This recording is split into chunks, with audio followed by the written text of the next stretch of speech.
penting kami sampaikan, setidaknya hadis-hadis seputar pertengahan Sya'ban kita bisa dapati ada satu yang kualitasnya sahih, ada satu yang kualitasnya dhaif, dan selebihnya umumnya palsu.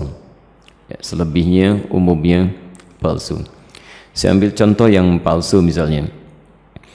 Anda bisa temukan ini di kitab Ibnu Majah. Kalau punya kitabnya Sunan Ibnu Majah jilid pertama halaman 421, atau di Sunan Al-Baihaqi Syu'abul Iman jilid ketiga halaman 387, atau kalau Anda memiliki kitab Silsilah Al-Ahadits Ad-Dha'ifah karya Syekh Muhammad Nasiruddin Al-Albani, Anda bisa temukan di nomor hadis 2132.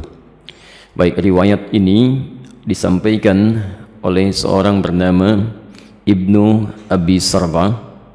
Beliau mengatakan menerima dari Ibrahim bin Muhammad, beliau menerima dari Muawiyah bin Abdullah bin Ja'far, disampaikan dan disandarkan pada sahabat Ali bin Abi Thalib. Alhamdulillah. Hadisnya barangkali sangat populer, pernah Anda dengar. Idza kanat lailatun nisfi min Sya'ban, jika telah tiba malam pertengahan bulan Sya'ban, atau malam atau di hari pertengahan Sya'ban, faqumu lailaha, maka hidupkan malamnya dengan banyak menunaikan salat, wasumu naharaha, dan siangnya lakukan dengan puasa. Faman min mustaghfirin, maka siapapun yang bermohon ampunan kepada Allah, maka Allah akan mengampuni orang yang memohon ampunan itu. Pernah dengar hadis ini? Itu statusnya palsu ya. Hadisnya palsu. Hadisnya palsu. Cacat palsunya ada pada seorang bernama Ibnu Abi Sarbah, orang pertamanya. Ini dinilai oleh para ulama hadis sebagai orang yang sering memalsukan hadis. Adapun yang dhaif Anda bisa temukan di Asnal Matalib jilid pertama halaman 84. Itu disandarkan pada Aisyah radhiyallahu anha, bahwa satu kali beliau kehilangan Rasulullah sallallahu alaihi wasallam di malam pertengahan Sya'ban. Faqadtu Rasulullah sallallahu alaihi wasallam, dan itu bagian Rasulullah menginap di rumah beliau. Ya, diduga beliau sedang ada di tempat istri yang lain. Dicari oleh Aisyah, ternyata sedang ditemukan di Baqi. Ya, beliau sedang berdoa kepada Allah Subhanahu wa taala agar sekiranya Allah berkenan mengampuni para muslim yang telah wafat di pemakaman Baqi. Ya, maka Rasulullah menyampaikan, katakanlah Aisyah, hari ini Allah mengamati kepada manusia dan mengampuni orang-orang memohonkan ampunan. Ini statusnya dhaif, tapi juga disahihkan oleh Syekh Muhammad Nasiruddin Al-Albani. Yang sahih itu riwayat Abu Musa Al-Ash'ari. Abu Musa Al-Ash'ari Anda bisa temukan di Silsilah Al-Hadits As-Sahihah, alhamdulillah, karangan Syekh Muhammad Nasiruddin Al-Albani, nomor hadis 1144. Ini yang sahih, yang kalimatnya juga singkat ya, bahwa Nabi SAW menyampaikan Allah Subhanahu wa ta'ala mengamati, bahasanya mengamati ya, kepada hambanya ya, di malam pertengahan Sya'ban ya, di malam pertengahan Sya'ban, dan mengampuni yang memohon ampunan sekalipun sebanyak bulu domba di sekuk kalem. Nah, itu yang sahih ya. Ini sebetulnya semakna dengan hadis-hadis qudsi yang disampaikan orang pertamanya 31 orang sahabat senior, dan itu biasa keutamaan-keutamaan malam. Misal yanzilu rabbuna tabaraka wa ta'ala, Allah kemudian ya menghamparkan rahmatnya ke langit dunia kepada hambanya setiap sepertiga malam. Itu tiap hari itu ya, sepertiga malam ya. Maka Allah kemudian berfirman, faqala ya ibadi, hambaku, siapa yang memohon kepadaku aku akan berikan, siapa yang meminta aku akan kabulkan, faman istaghfara liya, dan siapa mohon ampunan faghafartu lahu, aku ampuni dia. Itu tiap hari, tiap hari. Jadi kalau Anda nggak minta itu rugi, dan hadisnya qudsi ya. Dan khusus untuk malam Sya'ban ya, hadisnya berbeda seperti tadi kami sampaikan dari Abu Musa Al-Ash'ari, itu dimulai di malamnya. Kalau tiap hari di penghujung malam. Nah, jadi ini yang sahih. Dan amalannya Nabi tidak menyebut spesifik.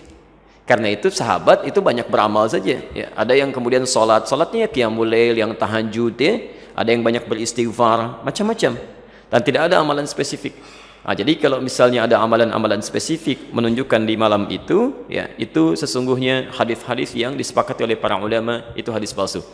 Misal hadis yang mengatakan bahwa bangun di malam Sya'ban, tunaikan salat sekian rakaat, dibacakan dengan qul huwallah di awalnya dan sebagainya. Itu saking palsunya hadis itu, di kitab hadis palsu aja nggak ada. Ya, saking palsunya itu nggak ada. Ya. Itu dimunculkan kemudian. dan disandarkan pada tabi'in bernama Khalid bin Ma'dan yang hidup di Damaskus pada saat itu. Beliau tidak melakukan itu. Beliau hanya menunaikan salat-salat sunnah malam gitu ya. Qiyamul lail, tahajud itu yang ditunaikan. Cuman orang salah menduga gitu ya.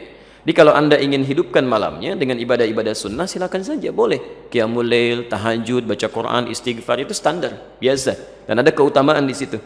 Kalau siangnya ingin puasa, boleh. Puasa Ayyamul Bid. Masya Allah sekarang kan merangkai itu. Kamis tanggal 12 kan kemarin, Jumatnya 13, Sabtu 14, sekarang 15. Antum masih boleh puasa. Ya, sekali khair. Baik, jadi sah-sah saja kalau siangnya ingin puasa, tapi jangan disandarkan pada keterangan-keterangan hadis yang bermasalah, ya.